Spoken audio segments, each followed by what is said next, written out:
하나님을 찾아야 삽니다. 이렇게 함께 인사하시겠습니다. 하나님을 찾아야 삽니다. 우리의 살 길은 하나님께 밖에 없습니다. 이러한 고백을 늘 마음의 중심에 두고 살아가실 수 있으시기를 바라겠습니다. 오늘 말씀을 통해서 나에게 주시는 신앙의 경고의 메시지를 깊이 있게 들으며 우리가 살 길을 바로 찾는 귀한 시간이 되시기를 바라겠습니다. 아모스 선지자가 선포한 메시지 가운데 오늘 이 시대에 우리가 귀담아 들어야 할, 또 반드시 마음에 새겨야 할 아주 뼈아픈 그러한 메시지를 오늘 듣습니다. 아모스 선지자는 북이스라엘이 멸망하기 대략 40년 전에 이 말씀을 가지고 북이스라엘이 회개하기를 간구했던 선지자입니다. 주전 760년경 정도로 학자들은 보고 있는데, 이때는 어떤 때 있는가? 여로보암 2세가 왕으로 재위할 시절이고, 열왕기하 14장 25절에 보면 이 시대는 영토가 북쪽으로는 하마시오, 남쪽으로는 아라바 바다에까지 이르는 광대한 영토를, 세계 제국에 비하면 아무것도 아니지만 이스라엘 역사에 있어서 하맛부터 아라바까지다라고 하는 의미는 다윗과 솔로몬이 차지한 영토이다라고 하는 뜻입니다.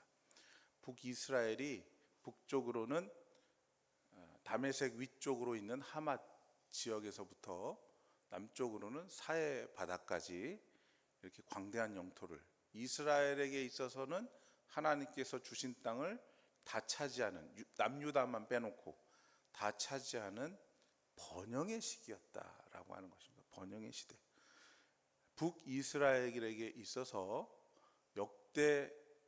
역사상 가장 번영한 시기, 그때 활동했던 선지자가 아모스입니다.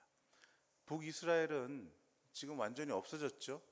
없어져서 거기에 살던 사람들이 지금 이 수천 년이 지난 지금까지도 전 세계에 흩어져 그 자손들이 근근히 이제 살아가고 있습니다. 그래서 역사적으로 보면 이 아모스 선지자가 지금 예언하고 있는 바로 이 시점, 절정기였습니다. 절정기, 역사의 절정기, 가장 명예롭고 부유하고 강력한 시대, 이때 지금 아모스 선지자가 오늘 이 말씀을 하고 계십니다. 그래서 우리 역사도 돌아보면 우리 이 5천만 역사 가운데, 5천년의 역사 가운데 사실 오늘날이 가장 부흥한 시대 아니겠어요?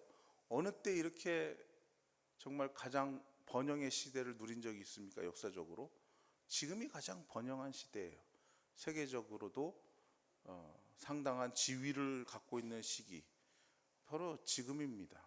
물론 앞으로 더 지나면 더 발전을 할 수 있겠죠.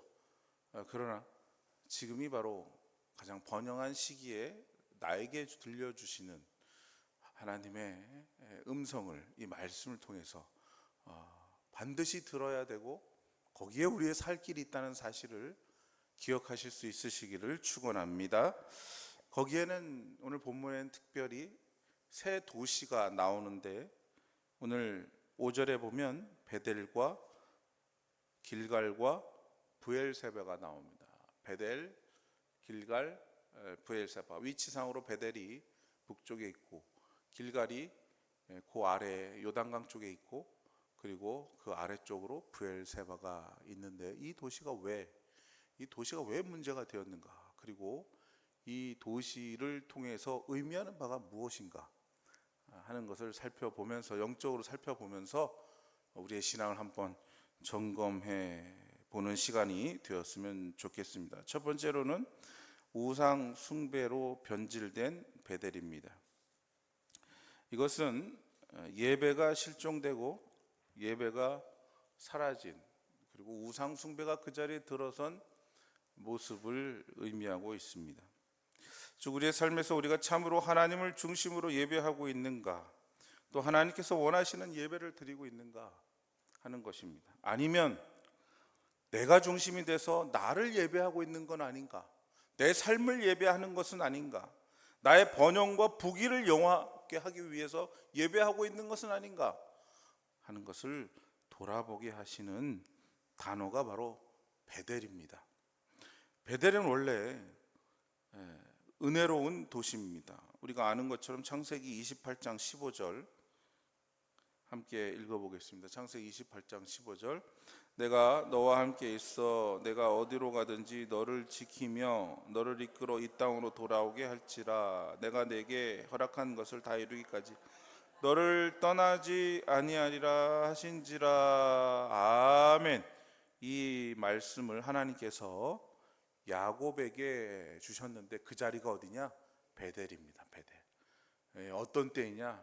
야곱이 자기 힘으로 장자권을 탈취해서 한번 형노릇 좀 해보겠다 하고 이삭에게 축복까지 다 받은 이후에 그냥 도망자 신세가 되어서 도망가다가 들린 곳이 베델이라고 하는 도시인데, 거기에 저녁에 되어서 들어갔는데 잠잘 곳도 찾지 못했습니다. 그래서 노숙하는 신세가 됐어요. 돌베개를 베고 자는 그런 아주 처참한, 참 처량한 신세 속에서 잠을 자는데, 그날 밤에 꿈에 하늘에 오르는 계단이 보이면서 천사가 오르락 내리락 하는 꿈을 꾸는데, 그때 하나님께서 들려주신 음성이 이 음성입니다. 내가 너와 함께 있어 어디로 가든지 너를 지키며 반드시 이 땅으로 돌아오게 할 것이다. 베델은 야곱이 하나님을 만난 자리입니다. 하나님을 그래서 일어나서 그 자리에 돌단을 쌓고 예배했던 자리예요. 참으로 나와 함께 하시는 하나님을 경험하고 하나님만이 나를 지키시는 분이시구나, 나를 살리시는 분이시구나 라고 믿게 된 자리가 베델입니다. 그런데 그 자리가 그런 신앙의 유적지가 되어서는 점점 사람들이 그곳에 가면 하나님을 만난대, 그곳을 가면 하나님을 만난대 하면서 갔는데, 누구를 만나냐? 하나님을 만나는 게 아니라 거기 가면 소원이 이루어진대, 행복해진대, 돈을 많이 번대, 거기 가면 우리가 잘 살고 잘 먹는데 라고 바뀐 겁니다. 그래서 열왕기상 12장 28절에서 29절에 이렇게 바뀌었습니다. 읽어보겠습니다. 이에 계획하고 두 송아지를 만들고 무리에게 말하기를, 너희가 다시는 예루살렘에 올라갈 것이 없도다. 이스라엘아, 이는 너희를 애굽 땅에서 인도하여 올린 너희의 신들이라 하고, 하나는 베델에 두고 하나는 단에 둔지라. 아멘. 그 자리가 유명해지자 북이스라엘을 열은 일대 북이스라엘 왕도 여로보암입니다. 여로보암 1세가 이 베델이 그렇게 사람들이 많이 찾는 유명지니 너희들이 예루살렘에 갈 필요 없다. 여기에 내가 금송아지 하나를 세울 테니 여기서 너네 원하는 대로 너희 마음대로 소원을 성취하고 여기서 제사를 드리면 그러면 너희의 소원이 이루어진다. 이렇게 바꿔버린 겁니다. 그래서 사람들이 그게 예배하는 거라고 생각했어요. 내가 잘 되기 위해서, 성공하기 위해서, 자녀들이 출세하기 위해서는 저기 가서 빌어야 되겠다. 지극정성으로 빌어야 되겠다. 이런 마음을 가졌습니다. 변질됐죠. 본질상의 예배가 사라진 것입니다. 하나님께 드려야 될 예배가, 하나님께 바쳐야 될 마음이 누구에게로 바치게 되느냐? 자기 잘 살고, 나 성공하고, 나 행복하고, 내 자녀 잘 되고, 내 사업 잘 되고, 내 건강 지켜주고, 이걸로 바뀌었어요. 그러면 어떻게 됩니까? 그게 안 되잖아요. 그러면은 실망하고 좌절하는 겁니다. 아니, 하나님, 내가 하나님 위해서 이렇게 기도하면 들어주신다면서요. 건강 지켜주신다면서요. 사업 잘 되게 한다면서요. 행복하게 된다면서요. 나라를 부강하게 해주신다면서요. 불평과 원망이 시작됩니다. 왜? 내 뜻대로 안 해주니까. 내가 원하는 사람이 정치인이 돼서 내 뒷배를 봐주고 나의 사업을 잘 되게 해주고 이게 내가 원하는 기도인데 왜 안 들어주시나요? 그때부터 이제 하나님 앞에 아주 목이 고든 백성들이 되기 시작한 게 베델입니다.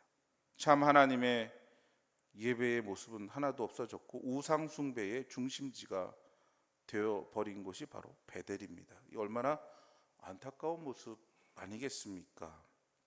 즉 우리가 하나님을 바라보면 하나님의 뜻을 듣기보다는 내 원하는 바를 얼마나 하나님께서 들어주시는가 이걸로 저울질합니다. 아이 저쪽에 가니까 소원 정치가 더 잘 돼. 저쪽에 가서 그러면 예배드려야지. 무속신앙에 빠집니다. 점을 봅니다. 뭐 어떤 부적을 사면 운수가 대통한다 그러고 찾아갑니다.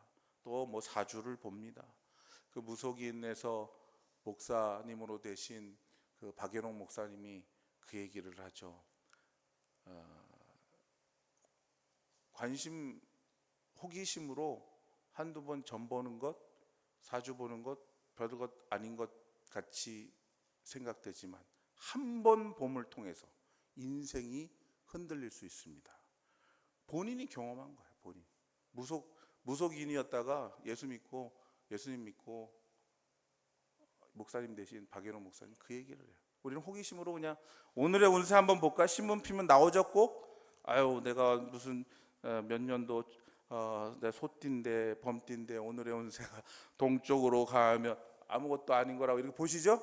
그 한 번 보는 게 그 인생을 흔들어 놓는답니다. 이렇게 마귀 사탄의 괴계는 우리의 허점을 아주 집요하게 들어와서 우리의 마음을 하나님 중심의 삶에서 벗어나 내가 어떻게 하면 잘 될까? 내가 어떻게 하면 성공할까? 이거를 교묘하게 노리고 거기에서 탁 올가매고 하나님의 뜻에서 멀어지게 하는 그러한 변질된 신앙으로 만들어버린다라고 하는 것이죠.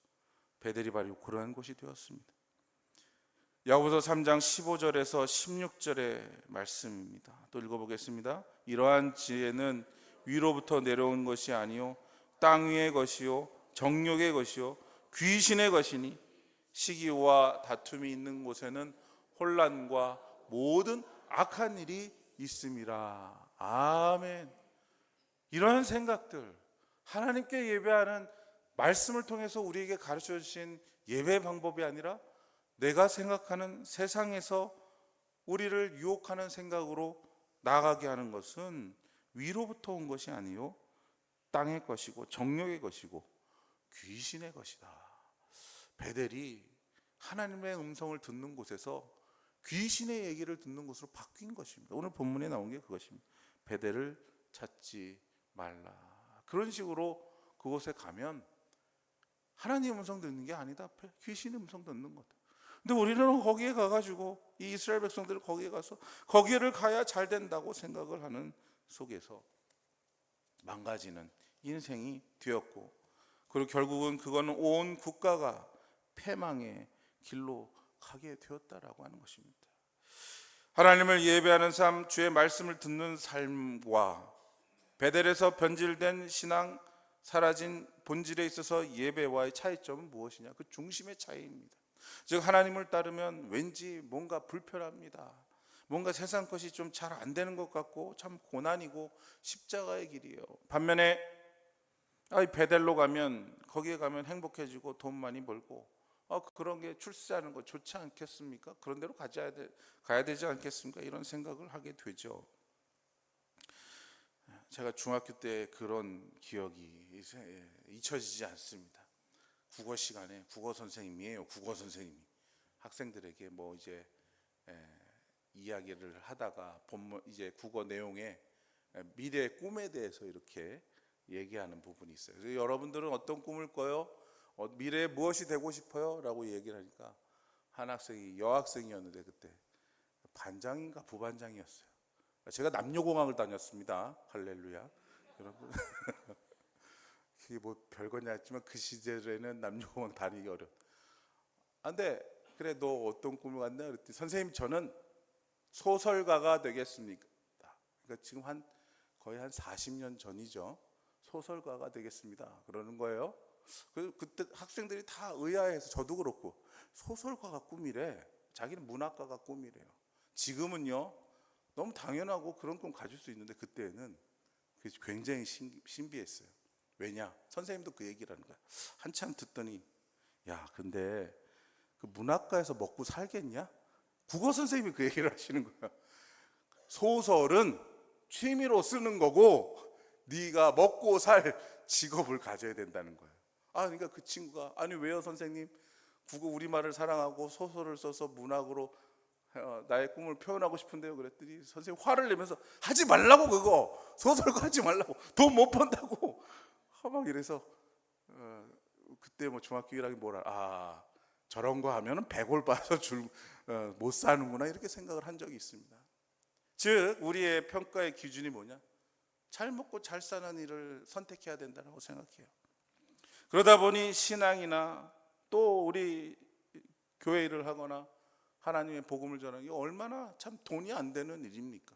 목회자를 보면 선교사님을 보면 주의 일을 하는 사람들을 보면 그만큼 참 힘든 그렇지 않은 분들도 있지만 대부분 막 경제적으로 늘 쪼들려서 거기에서 벗어나지 못하고 힘들고 어려운 삶 살지 않습니까? 그분들이 거기에 그렇다고 막 초월해가지고 나는 돈이 없어도 살아 무소유야 이렇게 하시는 분은 어디 있습니까? 늘 고민하고 고생하고 어떻게 하면 생계를 유지할까 그렇게 쪼들린 삶을 보면서 아유 저기는 가면 안 되겠다라고 생각을 하지 않습니까? 이렇게 우리가 세상에 잘 되는 일들을 쫓아가려고 하는 것이 잘못됐다는 것이 아니라 나도 모르게 위의 것을 생각하지 않고 우리에게 주신 은혜와 의리의 사랑을 감사하지 못하며 하나님 앞에서 불평하고 원망하는 삶이 되어가고 있다는 거죠. 이게 바로 변질된 예배의 우상숭배로 바뀌어버린 베델의 모습입니다. 시편 42편 5절에 이렇게 말씀하십니다. 함께 읽겠습니다. 내 영혼아 내가 어찌하여 낙심하며 어찌하여 내 속에서 불안해하는가? 너는 하나님께 소망을 두라. 그가 나타나 도우심으로 말미암아 내가 여전히 찬송하리로다. 아멘. 이것이 이 마음이 우리에게 상실이 되면 그래서 세상적으로 성공하는 쪽으로 자꾸 찾아가다 보면 우리는 하나님을 온전히 찬송할 수 없는 자리로 들어가게 된다는 사실 우리가 이 말씀을 통해서 깨달으실 수 있기를 축원합니다. 두 번째로 둘째 도시는 브엘세바입니다. 브엘세바는 하나님의 사랑의 약속을 잊어버리고 거짓 맹세하는 장소로 바뀌어버린 브엘세바입니다. 브엘세바는 그 단어가 맹세의 우물이라고 하는 뜻입니다. 브엘세바, 맹세의 우물. 뭘 맹세를 했는가? 하나님 사랑하며 살겠습니다 하는 맹세가 사라진 것입니다. 마태복음 26장 33절에 대표적인 사람이 나오죠. 베드로입니다. 함께 읽어볼까요? 베드로가 대답하여 이르되 모두 주를 버릴지라도 나는 결코 버리지 않겠나이다. 아멘. 이 말은 아멘입니다. 근데 베드로가 그 다음에 어떻게 돼요? 배신하죠. 막 저주하며 배신해요. 그것도 내가 저 사람을 알면 손에 장을 지죠. 내가 예수를 알아? 아유 퇴퇴퇴 이렇게 하고 갔어요. 베드로가 저 얘기를 하고 갔습니다. 이게 바로 사랑의 약속을 버리고 거짓 맹세로 바뀌어버린 브엘세바입니다. 우리가 의욕이 넘칠 때, 잘 될 때는 내가 주님과 함께 어디든 가겠습니다. 아골골짝 빈들에도 복음 들고 가겠습니다. 사랑 없는 거리에 주님을 위해서 가겠습니다. 찬송을 부르다가 어려운 상황이 생겨나게 되면 그것을 언제 그랬는지 헌신짝처럼 버리는 거짓 맹세의 자리, 그게 브엘세바인 것입니다. 그런 신앙. 브엘세바는 우리가 아시는 대로 아브라함이 아비멜렉 왕을 만났을 때에 세운 제단이 있는 곳이 브엘세바입니다. 아브라함의 아내 사라가 절세 미모의 소유자였죠. 그랬더니 아비멜렉 왕이 그거를 이제 시기해서 그 여인을 뺏으려고 이렇게 여러 가지 시도를 했죠. 그때 이제 사라를 아내로 맞이하려고 이 아비멜렉 왕이 데려간 겁니다. 그 밤에 하나님이 나타나셨어요. 아비멜렉에게 나타나셔서는 이렇게 말씀하셨습니다. 창세기 20장 7절, 창세기 20장 7절 함께 읽겠습니다. 이제 그 사람의 아내를 돌려보내라. 그는 선지자라. 그가 너를 위하여 기도하리니 내가 살려니와 내가 돌려보내지 아니하면 너와 내게 속한 자가 다 반드시 죽을 줄 알지니라. 아멘. 이 왕이 자기 권력이 있고 힘이 있으니까 당시에 아브라함이 나그네로 자기네 동네에 들어오니까 이 권력자는요, 고대에는 사실 다 자기 겁니다. 뭐 지금에야 그게 불법이고 뭐 잘못이고 그러지만 고대는 아니에요. 왕이 갖겠다 그러면 그냥 다 갖는 겁니다. 그런데 그 밤에 꿈에 아주 흉흉한 꿈을 꾼 거예요. 무슨 뜻이에요? 사라를 돌려보내지 않으면 내가 죄송하면 아작을 내버리겠다. 이게 다리 몽댕이를 내가 부서뜨리는 정도가 아니라 죽을 줄 알라. 아주 그냥 죽여버리겠다. 하나님께서 이렇게 얘기를 하시는 분이 아니신데 이게 무슨 뜻입니까? 뜨거운 사랑입니다. 뜨거운 사랑.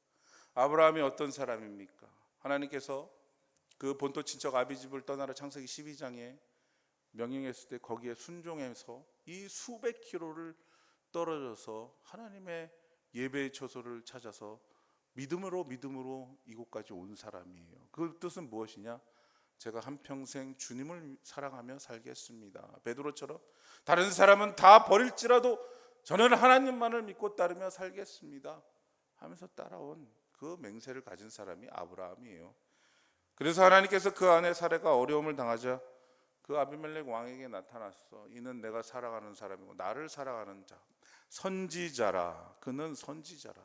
하나님께서 택한 사람이고 하나님을 위하여 헌신한 사람이고 하나님을 위하여 약속한 사람, 맹세한 사람이다 라고 하는 뜻이죠.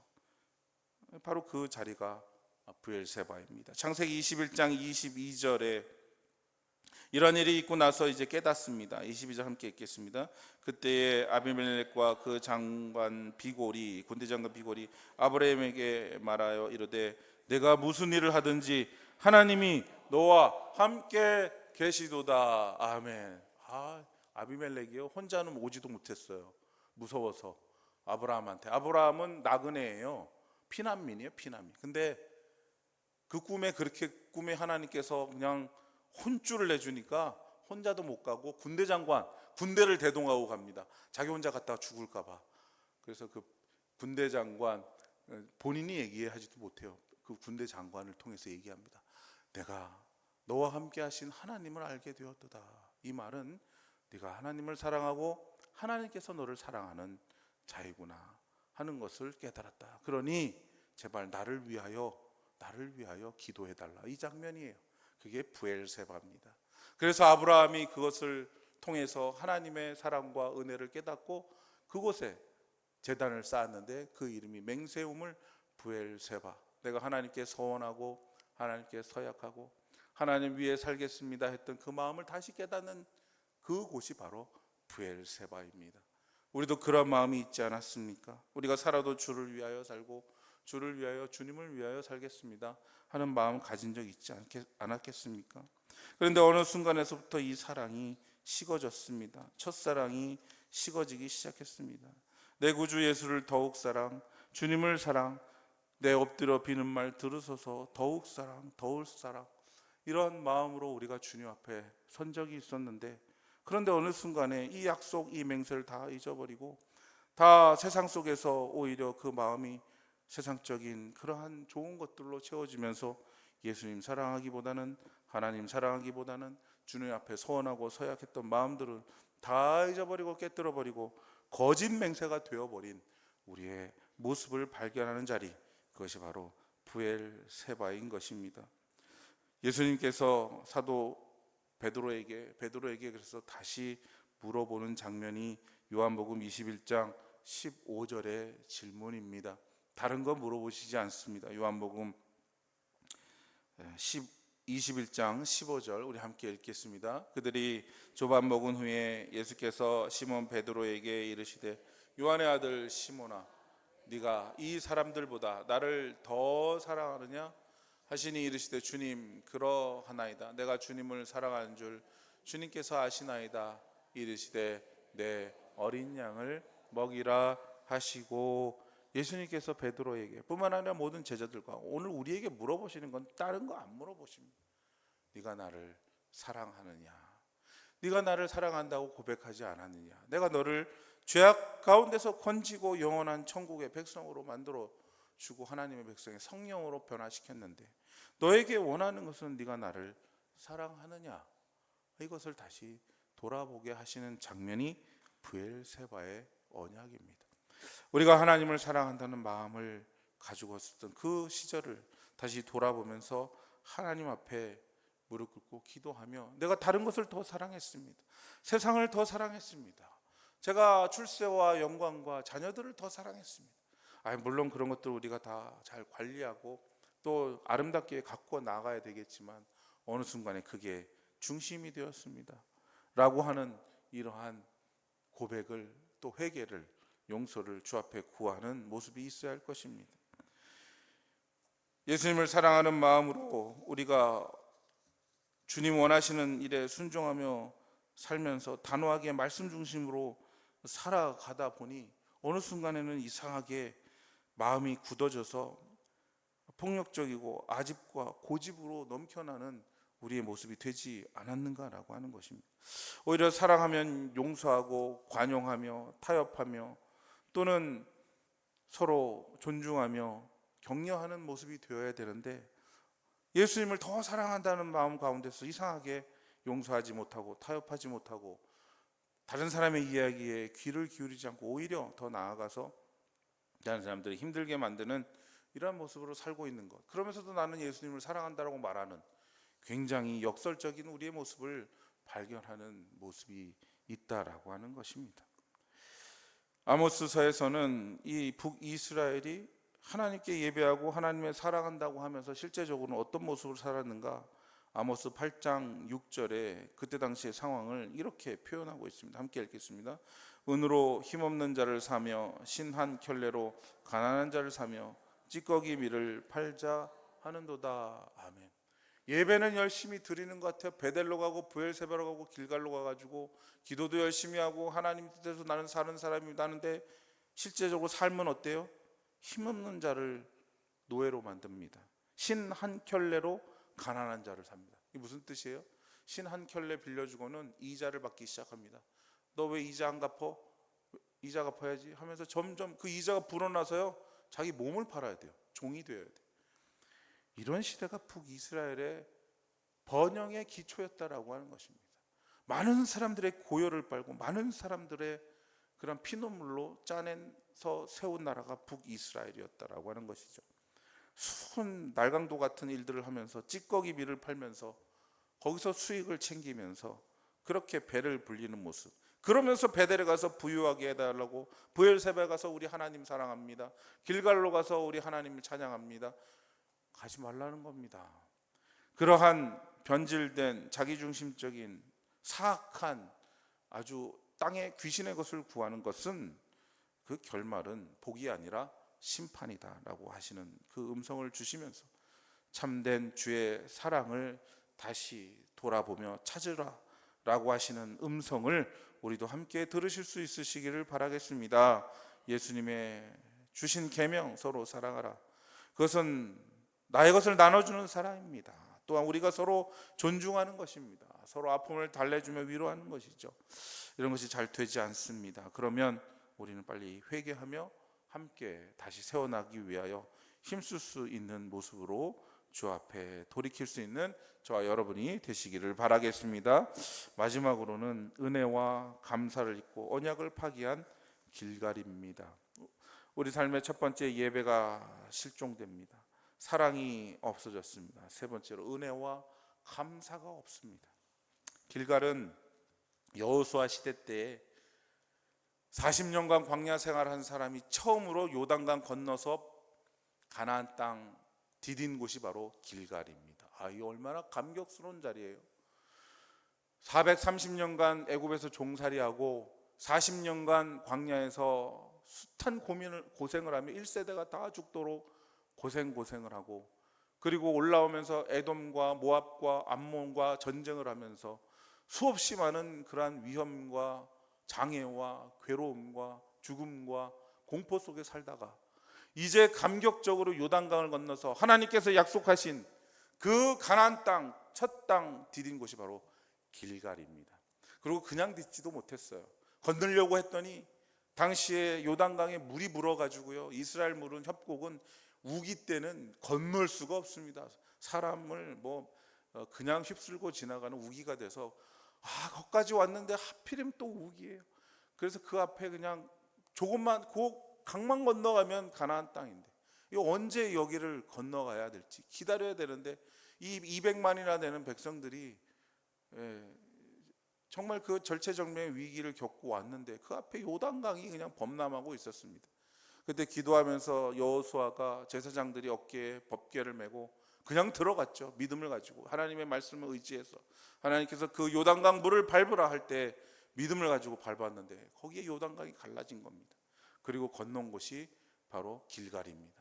그러자 하나님께서 그곳에 12지파에 상징하는 돌들을 갖다 세워라. 그래서 후대에 자손들이 묻기를 저 돌 무더기가 무슨 의미입니까? 물으면 하나님께서 우리 백성을 그 노예와 사라질 수밖에 없는 절체절명의 위기 속에서 구해낸 표이다. 은혜의 표이다.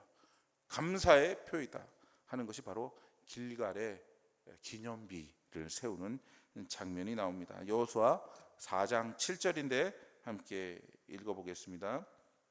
그들에게 이르기를 요단물이 여호와의 언약궤 앞에서 끊어졌나니 곧 언약궤가 요단을 건널 때 요단물이 끊어졌으므로 이 돌들이 이스라엘 자손에게 영원히 기념이 되리라 하라 하니라. 아멘. 은혜를 감사하며 마음에 품고 살라 이 뜻입니다. 하나님께서 이 숱한 세월을 이끌어 주시고 살게 하셔서 요단강을 가르시고 건너게 하신 그 은혜를 지금 우리가 여기에 살고 있는 것 하나님의 은혜임을 항상 감사하며 살아라 하는 것이 바로 길갈입니다. 그런데 오늘 어느새 우리는 하나님께서 나에게 주신 은혜를 다 망각하며 살고 있지는 않는가? 나에게 주신 은사와 주님께서 허락하신 아름다운 것들을 다 잊고 더 달라고 더 주시지 않는다고 때를 쓰며 화를 내며 살고 있는 게 아닌가? 이게 바로 길갈의 잃어버린 신앙의 상징의 모습인 것을 보게 됩니다. 이번 주간은 6.25 발발 76주년이 되는 때죠. 돌아보면 정말 이 나라가 이렇게 공산화되지 않고 살 수 있었던 것, 그 시대에 정말 기적과 같은, 최소 기적과 같은 10대 사건이 있었다 그러잖아요. 정말 도무지 이해할 수 없는 6.25 전쟁 시대에 10대 사건이 있어요. 그 첫 번째가 소련이 유엔 이사국 상임이사국 회의 때 불참했던 겁니다. 그 불참한 이유에 대해서 전 국토부 장관 이세기 박사가 쓴 6.25 전쟁과 중국이라고 하는 그 분석책에서 왜 소련이 불참을 했느냐, 당시에 신흥 공산국가였던 중국을 견제하기 위해서 이 남한에 미군이 참여하는 게 좋겠다는 생각을 했다는 거예요, 소련이. 그러니까 반대를 하면 100% 미군이 들어오질 않을 테니, 또 그렇다고 찬성을 하자니 또 미군을 너무 노골적으로 들어오게 하는 문제가 있으니까 슬쩍 발을 뺀 게 불참을 한 거다, 이렇게 분석을 하고 있습니다. 그게 스탈린의 생각이었죠.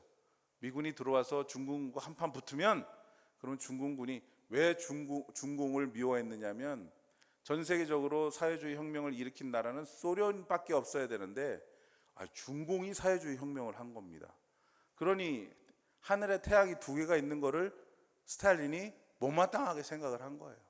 이 지상낙원을 이루는 공산화가 이 소련에서만 있어야 되는데 모태통이 그걸 했거든요. 그러니까 거기에 기분이 나쁜 것도 있고 그러다 보니 점점 커지는 거예요. 근데 제어할 수가 없어요, 중국을. 그러니 미군을 끌어들여 가지고 중국과 신나게 싸우게 만들고 중공의 힘을 빼고, 그래서 다시 그 우위권을 자기가 잡아야 됐다는 생각이 있었다는 게 그 이세기 박사의 분석입니다. 그래서 불참을 해버려요. 그러자마자 바로 유엔이 참전국 16개 참전국뿐만 아니라 여러 가지 물자를 제공하는 거의 당시에 국가가 97개 국가였는데 그중에 70%가 우리 한국의 전쟁에 도움을 주기 위해서 참전하는 두 번째 놀라운 기적이 일어났다는 거죠. 오늘날 어느 나라 전쟁한다고 누가 갑니까? 근데 그런 일이 일어났다는 거죠. 이거는 다 우리 하나님께서 이 나라 이 땅을 사랑하시는 놀라운 역사 가운데 오늘 우리가 이러한 번영을 누리게 되면 우리가 감사하며 기도해야 한다라고 하는 것입니다. 근데 이것을 잃어버리고 오늘날 우리 손으로 잘 된 것처럼, 우리 힘으로 잘 된 것처럼, 우리의 능력으로 잘 된 것처럼 그렇게 살아가는 모습, 잃어버린 감사와 은혜 없는 길갈과 같은 모습이 아닐 수 없다라고 하는 것입니다. 오늘 우리의 삶을 되돌아보며 6.25의 참상 가운데 건져주신 기적과 같은 일들을 우리가 경험하면서 우리는 다시 이 번영 속에서 그냥 마냥 즐거워하며 더 못 가졌다고 불평하며 원망하는 삶에서 우리는 정말 돌아봐야 됩니다. 우리 하나님께서 원하시는 참된 예배와 우리 주 예수 그리스도를 사랑하는 뜨거운 사랑과 하나님께서 나에게 베풀어 주신 은혜와 감사를 알고 살아가고 있는가? 아니면 남들이 가진 것을 못 갖는다고 해서 더욱 질투하며 시기하며 불평하며 원망하며 그 앞에서 서로 분노하며 다투고 싸우고 있지 않는가? 사도행전 20장 24절 우리 함께 읽어보겠습니다. 내가 달려갈 길과 주 예수께 받은 사명 곧 하나님의 은혜의 복음을 증언하는 일을 마치려 하면은 나의 생명조차 조금도 귀한 것으로 여기지 아니하노라 하는 이 고백을 우리의 고백으로 우리가 목숨 바쳐서 온 힘을 다해서 살아야 될 것은 이 땅의 것이 아니라 위의 것, 생명의 것, 하나님의 은혜의 복음을 위하여 우리가 다시 한번 마음을 새롭게 하고 이 나라 이 땅을 건져주신 그 하나님을 사랑하는 뜨거운 열정으로 다시 나아가기를 기도하는 이 주간이 되시기를 주님의 이름으로 축원합니다. 기도하시겠습니다. 은혜로우신 아버지 하나님, 이 나라의 민족 절체절명 위기 가운데에서 우리를 건져주시고 우리를 붙잡아 주셔서 하나님의 백성 삼아 주심에 감사를 드립니다. 그 은혜와 사랑을 늘 기억하며 주 앞에 참으로 예배하며 주님을 사랑하며 주님의 은혜에 감사하며 사는 삶이 될 수 있도록 인도하여 주시옵소서. 예수님의 이름으로 기도드리옵나이다.